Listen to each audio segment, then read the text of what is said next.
वो कैकई 14 वर्षों तक बड़े बड़े सोना हीरा जवाहरात और बहुमूल्य रत्नों को लेके देखती है और उनको देख के गले लगाती रोती है, मेरे बेटे ने मेरा परित्याग कर दिया, सारी अयोध्या ने मेरा परित्याग कर दिया, हे धन ये सब तेरे कारण हुआ।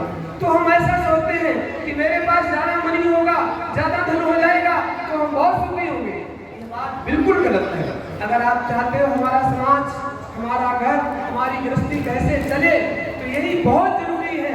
जिस घर में पत्नी पति का आदर करती है, पति पति के प्रति स्नेह करता है, बच्चे आज्ञाकारी हैं और अर्थकरी विद्या है, देवार्चन ब्राह्मण तर्पणं च, जिस घर में महात्माओं की का आदर होता है, ब्राह्मणों का सम्मान होता है, धन्यो गृहस्थाश्रम, उसके लिए महाभारत में कहा गया वो गृहस्थाश्रम धन्य। तो भाई हम और अगर चाहते हैं हमारा समाज अच्छा बने, तो मुझे लगता है सबसे महत्वपूर्ण भूमिका मातृशक्ति की है। माताओं पर बड़ा उत्तरदायित्व है कि आप बच्चों को एजुकेट ऐसी शिक्षा दें, थोड़ा गीता पढ़ें, थोड़ी रामायण पढ़ें, हनुमान चालीसा पढ़ने के लिए बच्चों को कहें, गुरु ग्रंथ साहब के लिए पढ़ने के लिए कहें। तो ये जो मूलभूत सनातन धर्म के कुछ तो बच्चा सीखेगा, कुछ तो उसके देखो हमारे यहाँ रामायण सीरियल आया, महाभारत सीरियल आया, हमने देखा बच्चे पिताश्री, ताश्री, मातृश्री से बोलने लगे।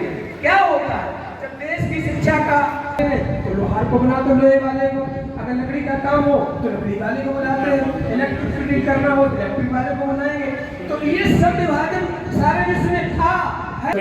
लेकिन आश्चर्य की बात कि सब विभाजन को हमने इतना कुत्सित कर दिया, इतना भेदभाव वाला कर दिया शूद्र और ब्राह्मण के बीच में। परिणाम क्या हुआ कि लोग छोड़ करके इस मतलब जरूर जाने लगे। तो आज के युग में हमें जोड़ना होगा सारे समाज को। की अभिधि में कौन मिला तो केवट नीत कहे सुमानन, बानर भाल मिताई, सबरी और गीत चर्चा को बार बार प्रभुगाई।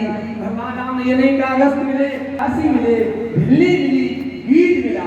ये भगवान राम राज्य की जो पीठिका थी वो भगवान राम के 14 वर्ष वन में सृजित होती है। सारे समाज को ऋषि राशि महाराज ऋषि राम राज्य राजगी दीप्तम, ये तो ऋषियों में दीप्ति के समान है। इनकी बड़ी ओजस्वी वाणी है, ये गरजते हैं तो बड़ा प्यारा सुंदर लगता है। और इनका ये साथ देने वाले चाहे शिवसेना के हो, चाहे हिंदू विश्व परिषद के हो, RSS के हो और अन्य तमाम संस्थाओं के लोग सभी बहुत बहुत धन्यवाद के पात्र हैं। और ये इनका प्रयास निश्चित ही बहुत महनीय है। और मुझे लगता है भविष्य में और हिंदू परिषद और शिवसेना को चाहिए कि समाज को जोड़ने के ऐसे प्रयास सतत हो, सतत जरूरत है इस बात की। क्योंकि हमारा समाज, मैंने कहा ना चोरों का संगठन एकदम बन जाता है। तो मातृभूमो भव मुख्य होता है और संतों की भी है। और महाराज श्री का बड़ा स्नेह मेरे साथ है, बहुत ही कृपा करते हैं। और समस्त महापुरुषों ने, महामंडलेश्वरों ने, गुरुजनों ने मेरे ऊपर कृपा की कि जिन्होंने एक छोटे से निवेदन पर, और हमारे श्री भारती आंगरा जी जिन्होंने बैठकर विचार किया, परस्पर चर्चाएं चली। प्यारे मेरी बिगड़ी गुरु साक्षात परब्रह्म तस्मै श्री गुरुवे। आदरणीय महामंडलेश्वर वृंद और इस आयोजन को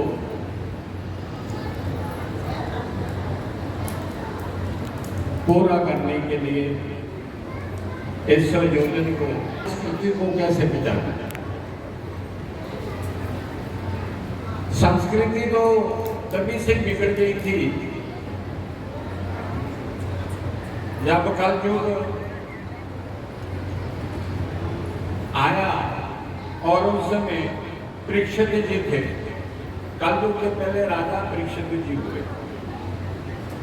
तो कलयुग को प्रकट हुआ कि महाराज आज हम लोग एक साथ मिले हैं, आमना सामना हुआ है, आप मेरे को नहीं जानते, मैं आपको नहीं जानता। तो अब आप हमें अपने स्थान पर जगह दें, हम राज करेंगे, आपका राज पूरा हो जाए।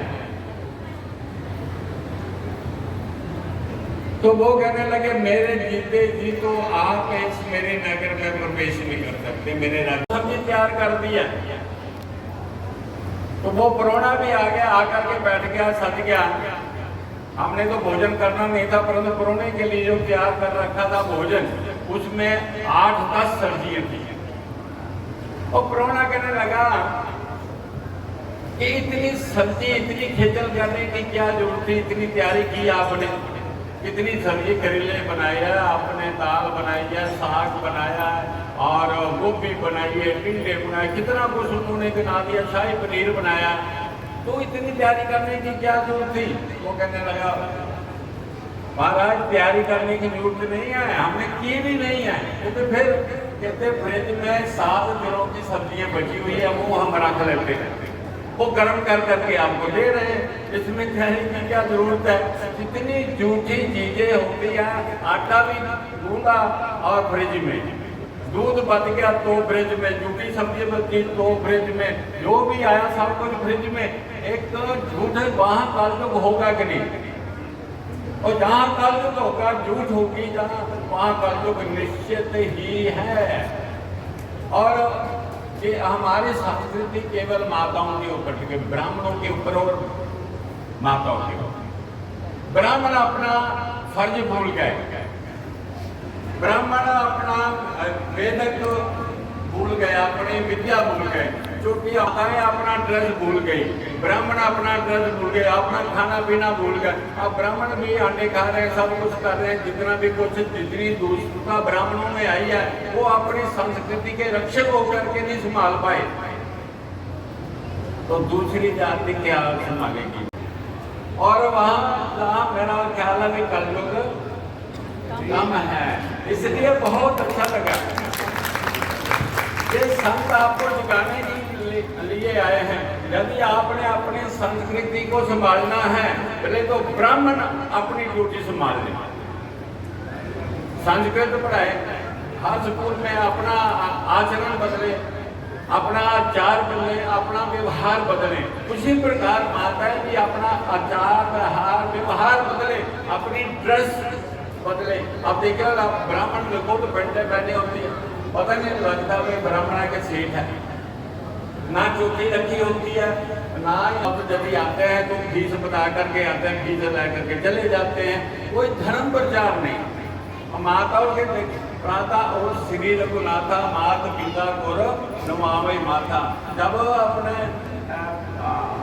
अपने भगवान ने रामायण में, यदि आप संस्कार चाहते हो तो रामायण घर में रखो, सबसे बड़ी बात है। जिस घर में रामायण होगी वहाँ संस्कार होगी।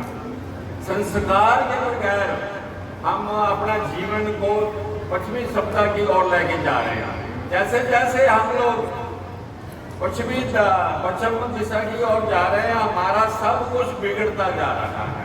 हम अपने आप को संभाल ही नहीं पा रहे हैं, और हम डॉक्टरों के पीछे जा करके सब भूल गए। मातृपितृ देवो भव, है ना। माता पिता के सवेरे उठ करके माता पिता को, कोई भी मेरा ख्याल यहाँ जितने भी सज्जन बैठे हैं, कोई हाथ खड़ा करके कह दे कि सुबह उठ करके मेरा बच्चा मेरे पाँव छूता है। ये हमारी संस्कृति है। देखो एक भी हाथ नहीं उठा है, कोई नहीं सुबह उठ करके अपने चरण छूता, कोई बच्चा नहीं है किसी के पास ऐसा बच्चा। तो हम सीखे बच्चों को, हम सुबह सबसे ज्यादा संस्कारी माता पिता, और सुबह 8-9 बजे उठते हैं। जैसे बच्चों को बस में चढ़ा करके बैठा करके आप फिर जाकर बिस्तर में गिर जाते हैं। ये कोई हमारा जीवन है? किसी को पता नहीं। अमृत वेला सज्जना पढ़ाई में 4, कोई उठता नहीं। कौन कितने बजे उठता? कोई 4 बजे उठता, चलो 4 नहीं तो 5 बजे उठता। 6 बजे उठने वाले कितने हैं? और 9-10 बजे तो सारे ही हैं। तो इस तरह जब बच्चों को हमारी संस्कृति संभालनी है तो हमें कर बच्चे सुधरेंगे। यदि हम ही बिगड़े हुए तो बच्चे से आप मत सुनो के श्रवण बेटा होगा हमारा।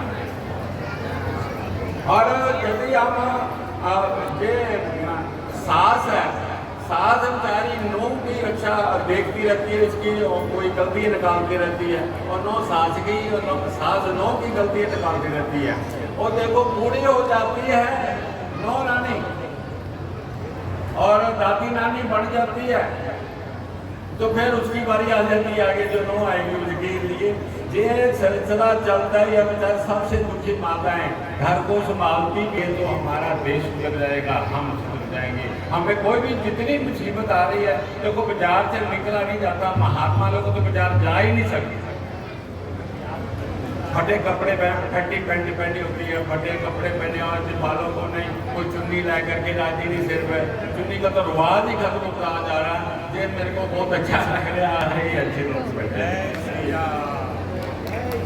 परंतु अपने अंश को संभाल लो, अपने विरसे को संभाल लो। यदि हम अपने समाज को सुधारना चाहते हैं, जो हमारे आचार्य ऋषि राज जी ने ये जो विषय रखा है संस्कृति संभालनी है तो संभालो।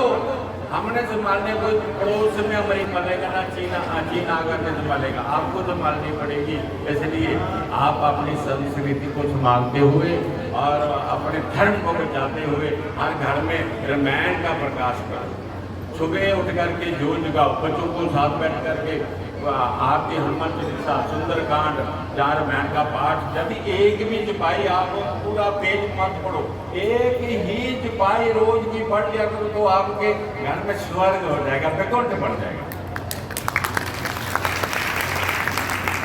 क्योंकि मर्यादा सारी रामायण में सुख शांति चाहते हो तो आप रामायण का प्रकाश हर घर में रखो, हर घर में रामायण का प्रकाश होते, जो उठ करके रामायण की सिपाहियों की आवाज़ हो। तो यही हमारी संस्कृति को हमने संभालना है। और जो हमारे आदरणीय अपने